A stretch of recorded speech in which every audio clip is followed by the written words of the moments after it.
While we're unboxing the Gozney Arc XL, let me just tell you a little bit about my Gozney journey and why my expectations are absolutely sky high for this pizza oven. So I hope it delivers. I really hope it delivers. So I started out, I had a Gozney Roccbox years ago and I loved it. And I got into testing more pizza ovens to sort of see what else was out there. And also, a lot of my followers would ask me, what do you think about this oven? What do you think about this oven? So I would buy it, test it. At one point in time, I had about 10 pizza ovens that I had sort of in my garage here. So those 10 pizza ovens that I had made me feel like I had, enough pizza ovens. Well, one of my friends called and said, hey, I have a pop-up. You think you can sell me your pizza oven? So I said, yeah, well, I have enough, no problem. And you know what? I sold it to him and I regretted it because none of those ovens ever measured up to the Roccbox. I sold a bunch, saved up some money, and then I bought more Roccboxes and the Gozney Dome. Absolutely love both of them. Now, I always felt that there was room for an oven in between the Roccbox and the Dome. And the one thing about the Dome is it's not very portable at all. It's a delight to cook with. It's just not very portable. So step one with this is if there is a large gap in the front, which we don't have, they give you a stone tool, to move the stone around. We didn't have the stone shift in shipment. Everything was in order, so we're good. We can skip that step. Next, we don't have a chimney on this. We just have a flue outlet, and we line it up and we snap it into place. So the burner is over here to the left side, and we want to install the burner guard. It just kind of rests in there just like that. The process to get the thermometer, the digital readout display, is pretty simple. You just remove this back cover, you remove the tab, and then you screw this back on. Then you'll hit the power button, and then you'll hit the thermometer button if you want Celsius or Fahrenheit.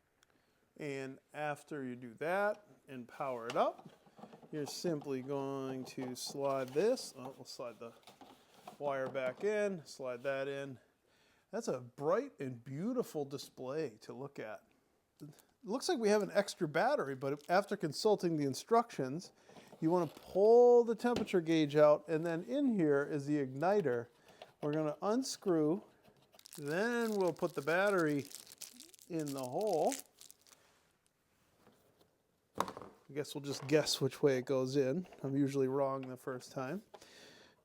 Put it in the hole. We'll screw that on. And then we'll put that back. And here's how you know if you did it right. The only thing that is left to do is to connect the gas. Now I'm going to wait on connecting the gas because I'm going to build the stand and put it on the stand before I connect it to gas. But very simply, this hose that is included clips right here and you're good to go.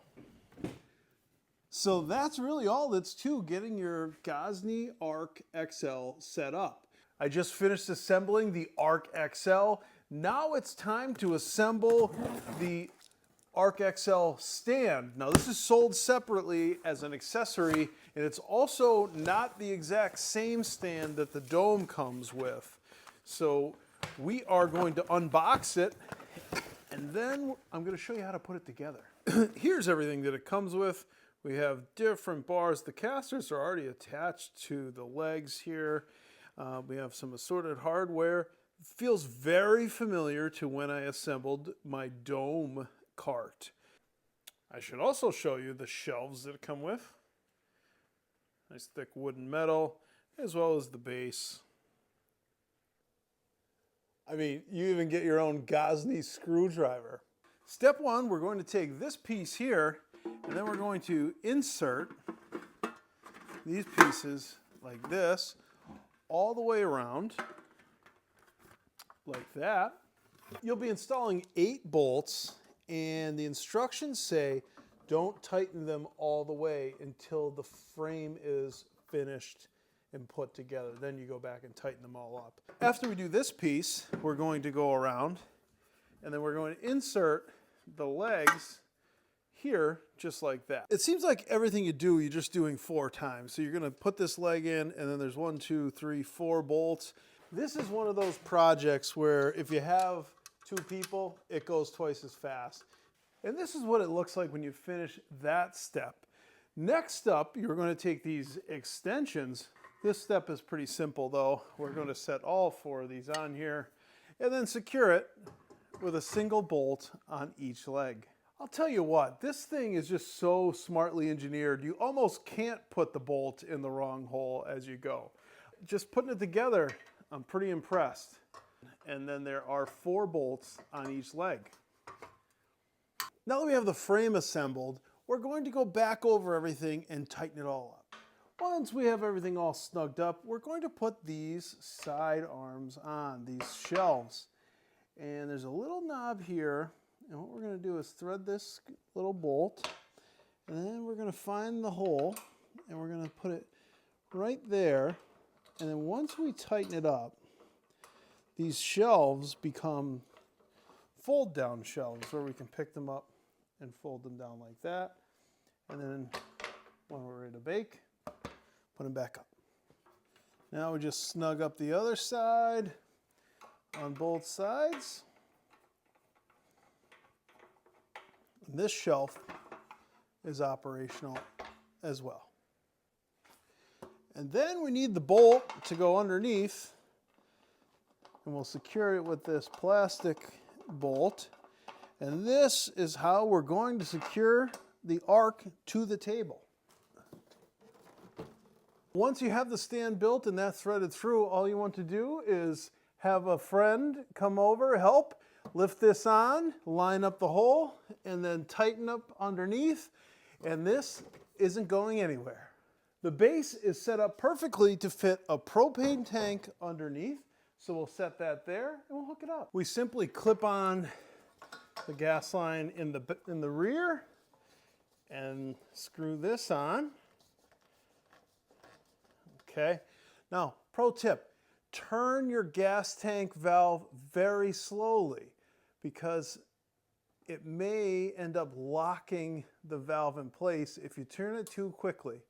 All right, oven set up, cart built, we're attached, gas is on, we attached in the back, we have the display going, we have the knob and the igniter ready to go. Let's see. Oh, fired right up for us. Now, when you're firing for the first time, you don't want the flame on high like this. You want it low, low, medium, and then incrementally turn it up over time. This lets a nice slow preheat, lets it kind of settle in. There's some expansion and contraction going on, so you don't want to jeopardize the stone and crack it by heating it up too quickly. Also, this is not an indoor oven. I am in my garage currently, but I do have my other door open for proper ventilation. Just wanted to give you a decent set so that you can see how this whole thing works.